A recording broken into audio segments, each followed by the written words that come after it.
Vaut mieux avoir une petite part d'un gros gâteau qu'une grosse part d'un petit gâteau. Les jeunes qui font 10 000 € par mois, plus que mes parents, alors qu'ils sont sur leur téléphone. Si t'as la possibilité de faire de l'argent avec un pote à toi, bah let's go. C'est de monter des boîtes, les faire valoriser et les revendre au top. Et quand tu déconnectes pas à 100%, malheureusement, tu profites pas à 100% de l'instant présent. Ou à force d'être partout, on est nulle part à la fois. Je coupe l'alcool pendant 100 jours. Et j'avais fait le défi. Moi j'aime bien dire, il y a souvent une différence entre être actif et productif, tu vois. Et je sais qu'avec lui, on va tout exploser, tu vois, j'ai aucun doute sur ça. Et que même quand je voyage, je bosse. C'est le but de ce qu'on fait. On travaille en ligne parce que ça nous permet d'avoir un peu cette liberté géographique. C'est pas le meilleur business model, on en dira ce qu'on voudra.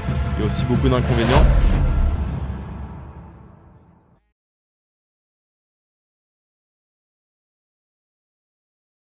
Salut à tous les amis, j'espère que vous allez bien et aujourd'hui on se retrouve pour un nouveau format, donc un format sous podcast et aujourd'hui on a la chance d'être avec monsieur Pierre Barre. Pierre Barre, comment tu vas ? Écoute, super mon ami Evan Roussias, on commence sur les chapeaux de roue, c'est le premier game plan 100 jours.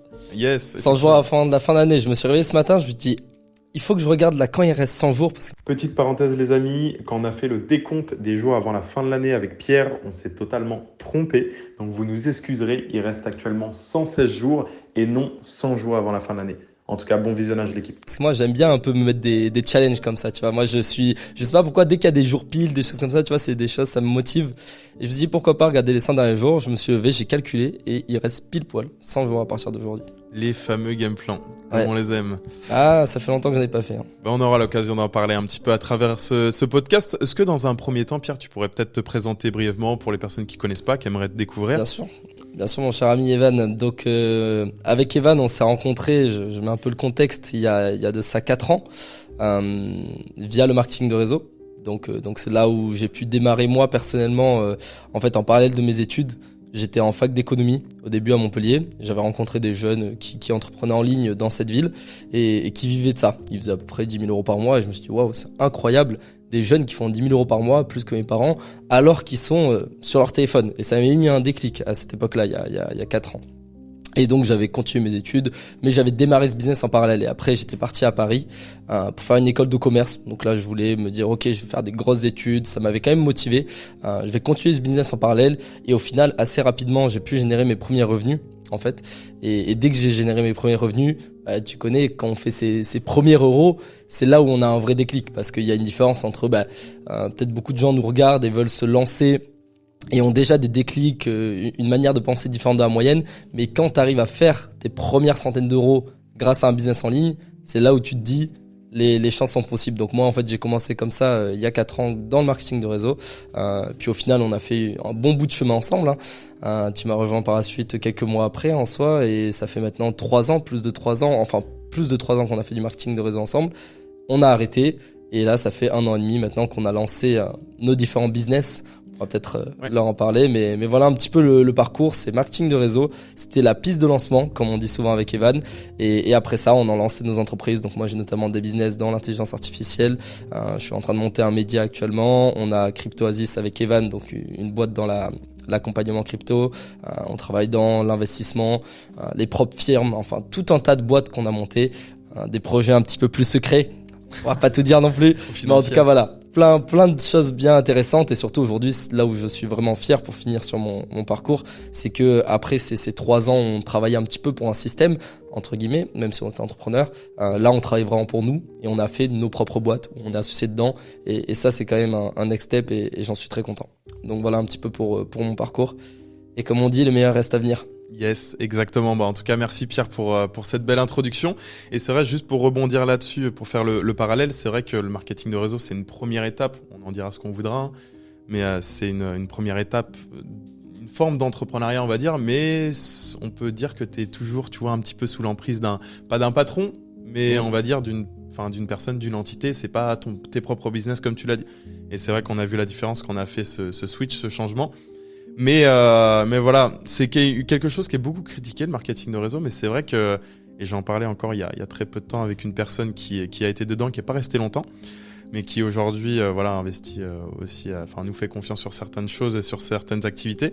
Et c'est vrai que lui, c'est ce qui lui a créé le déclic aussi. Et comme beaucoup de personnes aujourd'hui, des personnes qui continuent l'entrepreneuriat, parce qu'il y a des personnes qui arrêtent et voilà, on en a vu passer concrètement.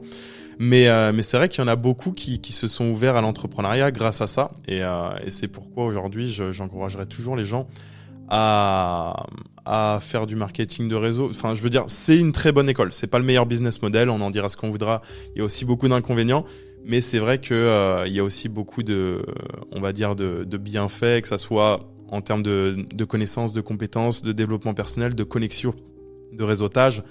Donc voilà, c'était la petite parenthèse. Bref, on sort de l'été. Voilà. Ouais, on va attaquer le Q4. Qu'est-ce que t'as fait toi cet été, Pierre? Tu t'es déconnecté un petit peu de ce que j'ai compris? Ouais, cet été, c'était la première fois au bout de 4 ans que j'ai vraiment pris des vacances. Ça veut dire, bon, tu me connais, ça fait 3-4 ans que je voyage maintenant. On a fait beaucoup de voyages ensemble d'ailleurs.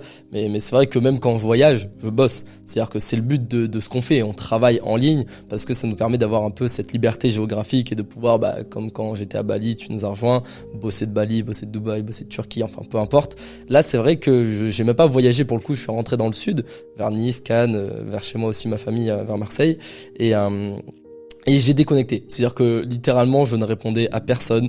J'ai coupé mes business, j'ai coupé mon temps de travail. Je n'avais vraiment jamais fait ça en 4 ans.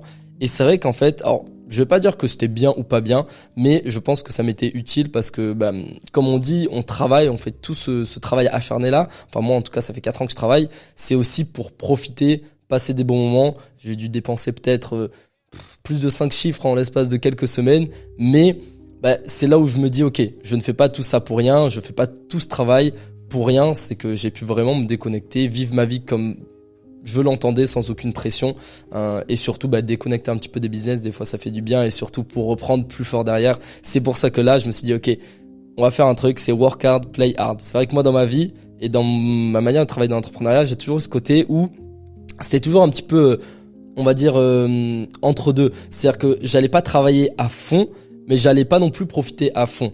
Je sais pas si tu vois ce que je veux dire. C'est-à-dire que tous les jours je travaillais, mais tu vois, je faisais pas vraiment des bonnes sessions, etc.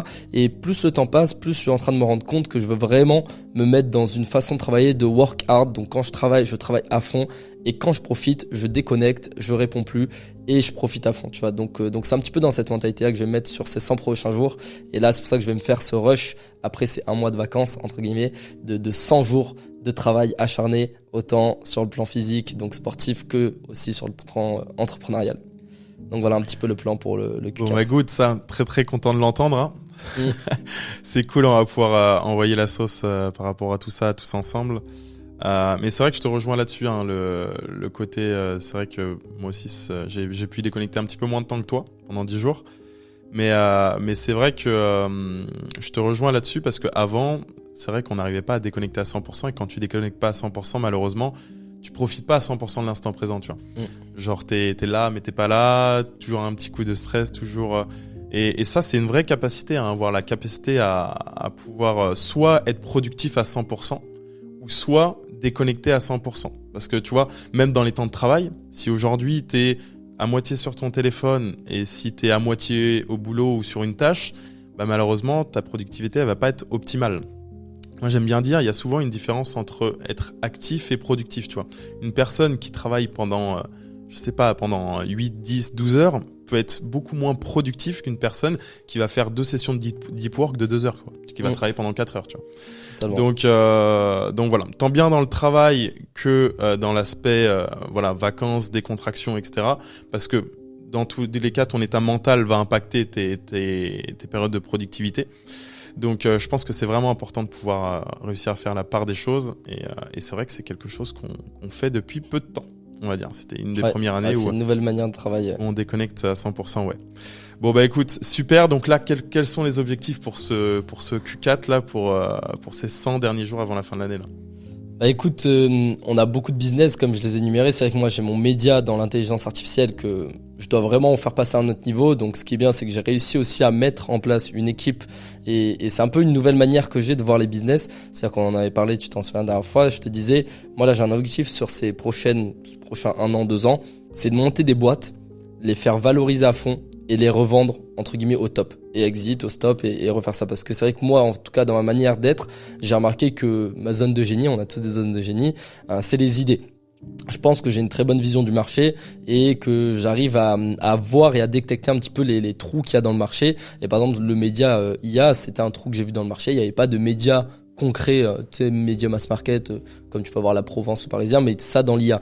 Donc je dis, ok, là, il y a une porte d'entrée, donc je lance mon média et en fait le but là c'est de déjà propulser donc le site web, d'avoir vraiment beaucoup de trafic sur mes différents articles, d'exploser aussi les différentes pages Instagram, TikTok, etc. Tu sais, on va faire du multiplateforme.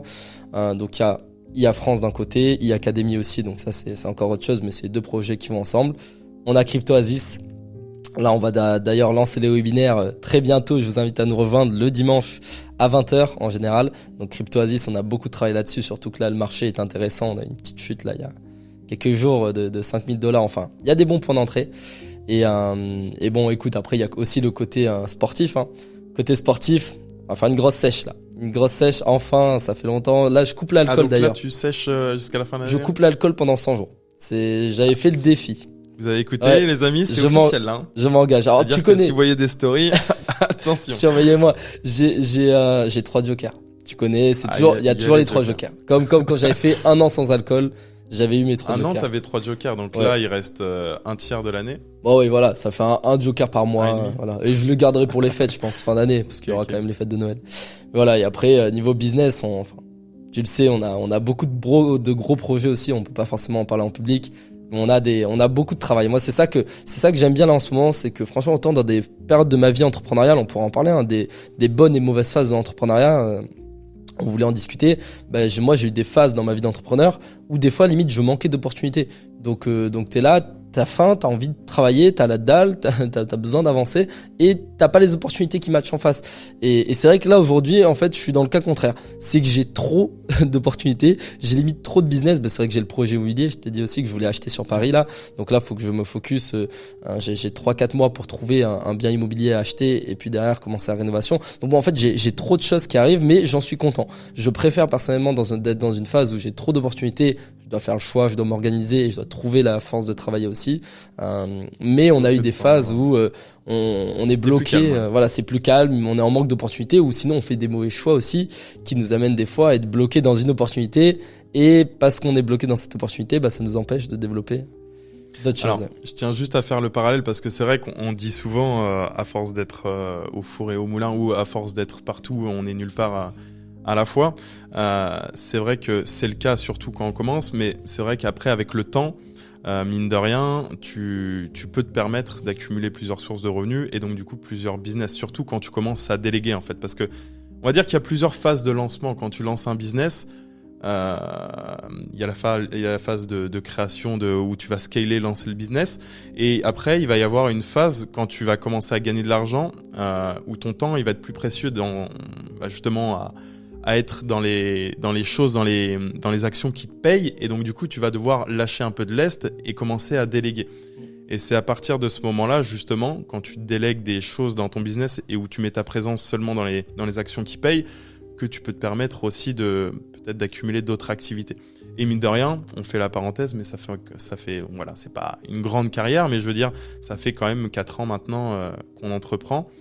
Et on est associé surtout. Et c'est des business, des activités sur lesquelles on est associé effectivement. C'est là le point pour moi qui est primordial et qui fait que je peux aujourd'hui me permettre d'avoir 4-5 business limite en même temps. Quand je dis business, c'est opportunités et projets à développer. C'est qu'aujourd'hui on est 5 associés. Toi, moi, Alexandre, Thomas, JC.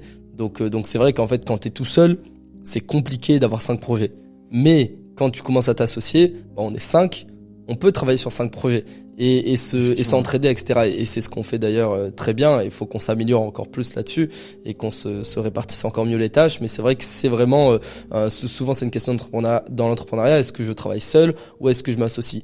Si t'as un seul business, tu peux travailler seul et focus sur ce business 100%. Maintenant, si t'es comme moi, t'as plein d'idées et t'as envie de développer plusieurs activités, tu devras trouver des associés parce que seul pour développer 3-4 business différents, encore plus quand tu démarres, c'est presque mission impossible. Et comme disait Evan, c'est chasser, en chassant 2-3 lièvres, au final t'en attrapes aucun. Nous c'est ce qu'on aime dire. Et d'ailleurs aussi, il y avait tu sais quand on avait vu Eric Larchevêque et tout, et d'ailleurs c'est ce qu'il disait, il encourageait justement les gens, et je le rejoins là-dessus, si t'as la possibilité de faire de l'argent avec un pote à toi, bah let's go, c'est encore mieux, tu vois. Bien sûr. C'est encore Et mieux. c'est toujours plus encourageant. Ça te met en confiance, et c'est plus encourageant. Et derrière, faut pas croire, tu sais, vaut mieux avoir une petite part d'un gros gâteau qu'une grosse part d'un petit gâteau, tu vois.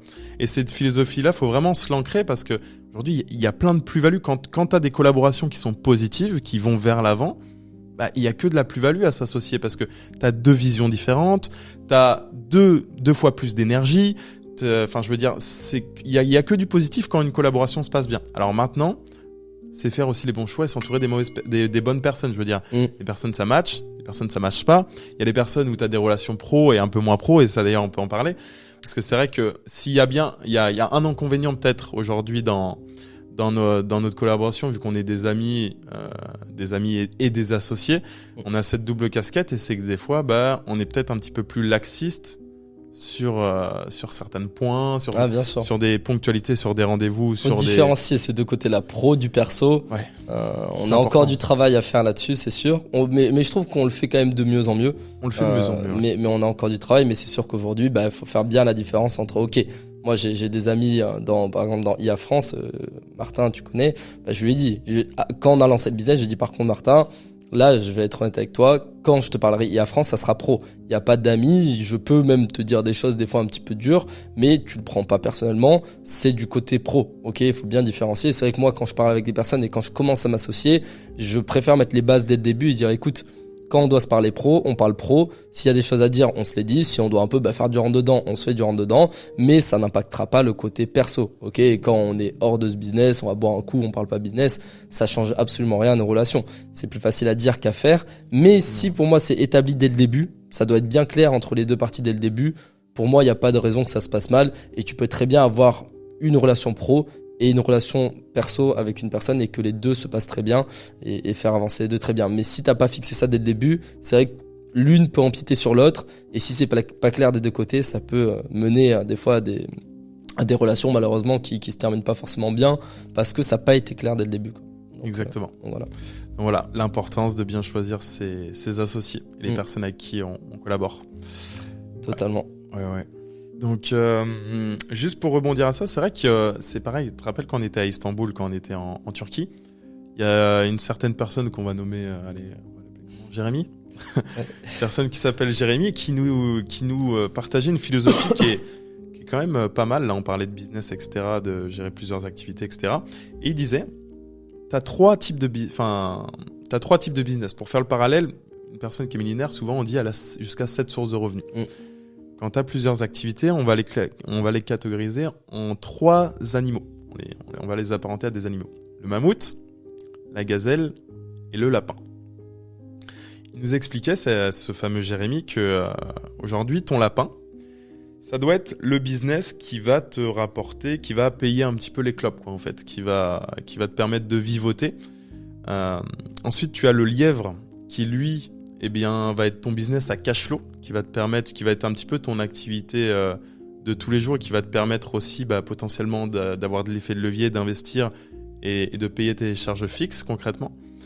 Et tu as également ton mammouth qui va être ton projet un petit peu de vie, ton projet de plus grande ampleur et qui peut s'apparenter soit de la valorisation ou des projets plutôt long-termistes sur plusieurs années avec de gros potentiels d'évolution. Aujourd'hui, Pierre, si tu dois les classer, par exemple, tes business, quel serait ton lapin, ton lièvre et ton mammouth? Ta gazelle, excuse-moi. Ouais, ma gazelle. Alors, c'est vrai que, en fait, les business, justement, en fait, il y a un peu les deux parties. Je te donne le cas concret, vu qu'on est tous les deux dessus, sur CryptoAsis. CryptoAsis, je pourrais très bien dire que c'est mon lièvre, parce qu'entre guillemets, CryptoAsis, on vend de l'accompagnement, certaines infos autour de la crypto. Ça, c'est vrai que c'est quelque chose, on fait un webinaire, par exemple, tous les dimanches 20h, tous les dimanches 20h, on peut faire entrer 2, 3, 4, 5, 10 000 euros. Donc ça, on pourrait dire, c'est un lièvre parce que tous les dimanches, 4 fois par mois, c'est des in qui rentrent. Mais d'un autre côté, c'est aussi un mammouth parce que moi je le vois bien faire valoriser cette boîte CryptoAsis et arriver peut-être dans un an au bull run, on la revend en plein bull run et on la revend peut-être plus de 6 chiffres, je nous le souhaite, et ça nous fait tous un bon billet aussi une fois qu'on la revend. Donc c'est vrai qu'il y a aussi ce côté-là où tu vois, je sais pas trop où classer. L'objectif final, c'est ça. Et il y a ce que c'est à l'heure voilà. actuelle. Mais à l'heure actuelle, voilà, je pourrais dire qu'on s'en sert comme en tout cas un lièvre. Voilà, mais c'est vrai qu'il y a gazelle. Du coup, le lièvre, lapin gazelle. Ah, lapin, lièvre, ouais. On s'y perd dans la jungle. Non, mais, voilà. Mais sinon, voilà, IA France, c'est un petit peu pareil. Mais aujourd'hui, IA France, ça me génère pas forcément de revenus dans l'immédiat. Donc, je vais dire plutôt que ça, c'est un mammouth parce que c'est vraiment quelque chose que je veux valoriser. Tu vois, c'est un média demain, s'il y a vraiment de l'influence, s'il y a vraiment de la visibilité, etc. C'est quelque chose pareil qui peut se revendre assez cher. Après, par exemple, on a les profirmes. Les profirmes, ça, tu vois, c'est la gazelle. C'est quelque chose qui quand même rapporte pas mal d'argent. Ça prend un peu plus de temps parce que voilà, il y a le temps des passages, il y a le temps de la gestion. C'est pas toujours aussi sûr parce que forcément, on a le côté trading. Donc le trading, ça reste quand même aléatoire, donc ça dépend des mois. Mais c'est quelque chose où une fois que tu as trouvé les bons clients, c'est pareil, des clients, pas tout le monde a la capacité d'investir non plus dans les profirmes, mais ça reste un business où c'est un peu en entre-deux. Ça prend un peu plus de temps, mais quand ça marche, ça nous rapporte quand même des bons fonds, tu vois.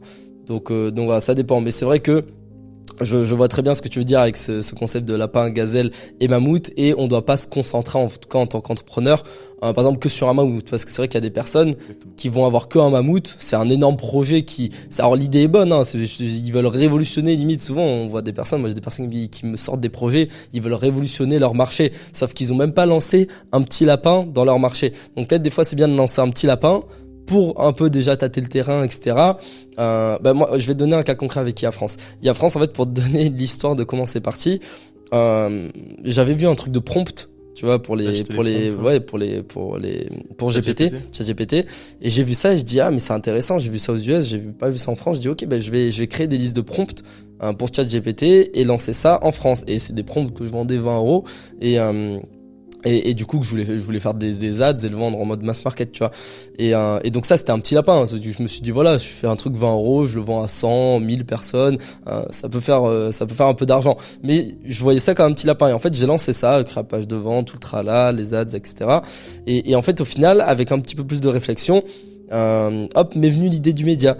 Mais tu vois, j'ai commencé par le petit lapin pour en faire devenir entre guillemets un mammouth. Donc c'est vrai que souvent faut commencer sur un truc concret. Tu travailles, ça te permet de pénétrer le marché, de rentrer, de voir un peu tes concurrents. Tu vois, j'ai analysé le marché, j'ai pu regarder les concurrents qui faisaient des prompts. Après, j'ai vu que les gens faisaient des prompts. Hop, je suis tombé sur des pages Insta. Hop, j'ai vu qu'ils faisaient des news, etc. Mais autour de leur personal branding. Moi, j'ai pas envie que ce soit mon personal branding. Je préfère mettre une entité, IA France. Et en fait, tu vois, les idées me sont venues comme ça parce que j'ai commencé petit.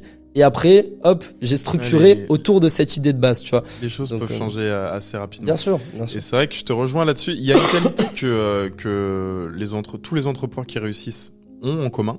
C'est le passage à l'action. C'est-à-dire que, tu sais, quand tu veux lancer un business, tout de suite, il y a plein de questions qui te viennent. Alors, quelle entreprise je dois créer? Quel statut juridique? Sous quelle forme? Quelle fiscalité? Ceci, cela.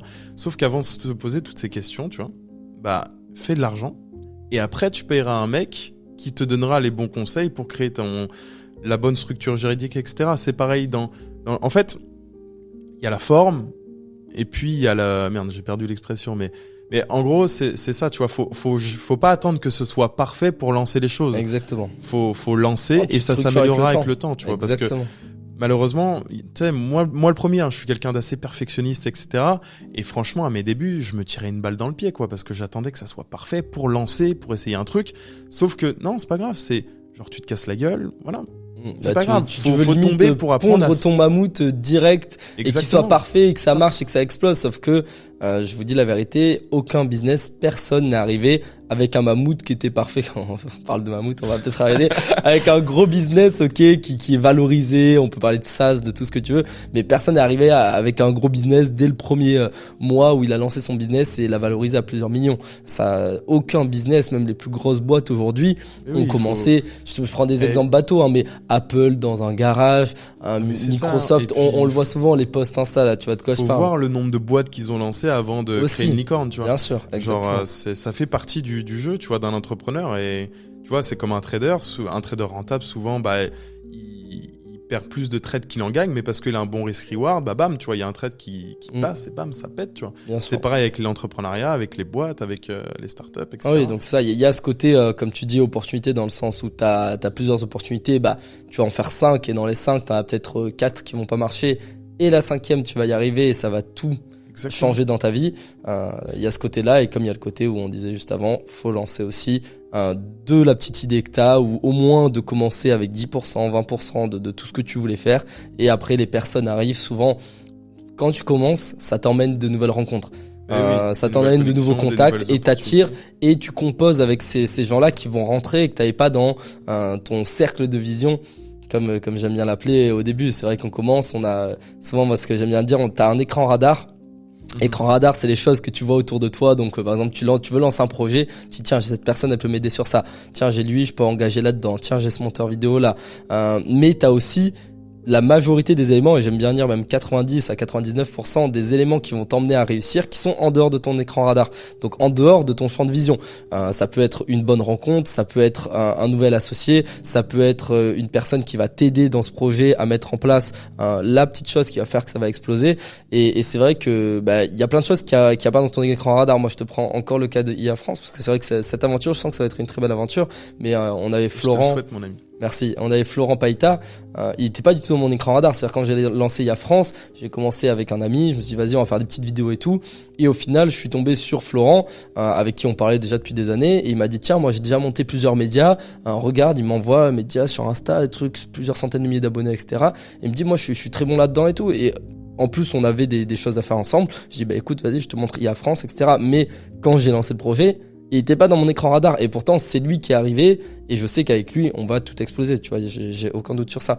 Donc d'ailleurs, les amis, allez follow IA France, c'est le moment de faire ta petite pute Pierre. Voilà, si et c'est surtout le site web, mais la page Instagram, bien sûr, ça doit prendre, c'est pas la priorité, parce que beaucoup de choses vont se passer quand même sur la partie en ligne. On va essayer de faire du trafic SEO, etc. Mais oui, c'est vrai, merci de donner la force toujours pour la page Instagram. D'ailleurs, tu peux dire merci au MLM, parce que ce fameux écran radar, il sort du MLM. Ah, mais bien sûr, l'écran radar, il sort du MLM. Mais c'est ça, la majorité des rencontres, vraiment, c'est ça qu'il faut retenir. C'est les personnes, les rencontres, les choses les déclics qui vont te mener au succès. Elles sont pas dans ton champ de vision. Donc commence, avance, et ton champ de vision qui est autour de toi, il va se déplacer aussi. Et il y a des nouveaux éléments qui vont rentrer dedans, et que tu vas pouvoir, comme on disait tout à l'heure, composer pour arriver à ce que tu veux. Mais t'auras jamais, quand tu démarres quelque chose, en tout cas, tous ces éléments-là dans ton champ de vision. Donc c'est normal que quand tu commences un projet, des fois tu te dis, il y a des choses qui manquent. Ouais, il te manque, mais commence. Elles arriveront avec le temps.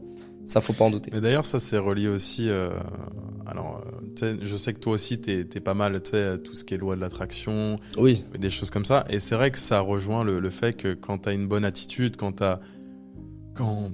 t'es plutôt positif à tout ce qui peut t'arriver, même si des fois il peut y avoir des événements négatifs, naturellement t'attires toujours à toi du positif, tu vois. Le positif attire du positif.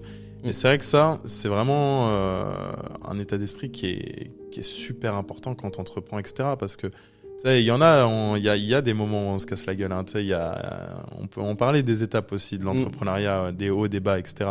Merci Pierre d'avoir été là, et puis d'avoir partagé un petit peu merci Evan pour l'invitation. Plus qui tu es, ce que tu fais, etc. Et puis écoutez les amis, on se retrouve bientôt pour un prochain épisode. Ciao ciao, et on se dit à bientôt. Ciao ciao l'équipe.